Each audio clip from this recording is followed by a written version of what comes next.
রাজধানী শহর আগরতলার রাস্তাঘাট বেআইনি দখলমুক্ত ও যানজট মুক্ত রাখতে ট্রাফিক দপ্তরের বিশেষ অভিযান চালানো হয় পুরনো মোটর স্ট্যান্ড এলাকায়।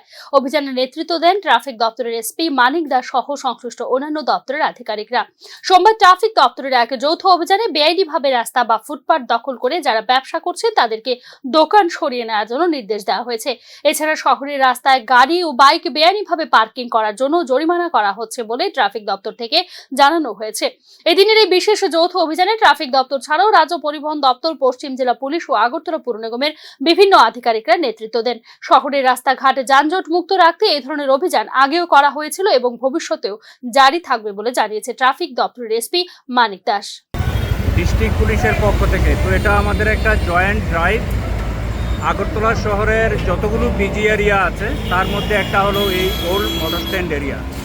আপনারা দেখতেই পাচ্ছেন যে এখানে ফুটপাত দখল করে আছে, বিভিন্ন ধরনের ব্যবসায়ীদের বাইক এখানে পার্ক করে রেখেছে।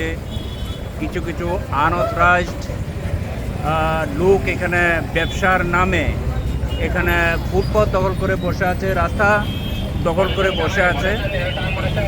তো ট্রাফিক রিলেটেড অনেক ইস্যু এখানের মধ্যে আছে। আজকে আমরা ওয়ার্নিং দিচ্ছি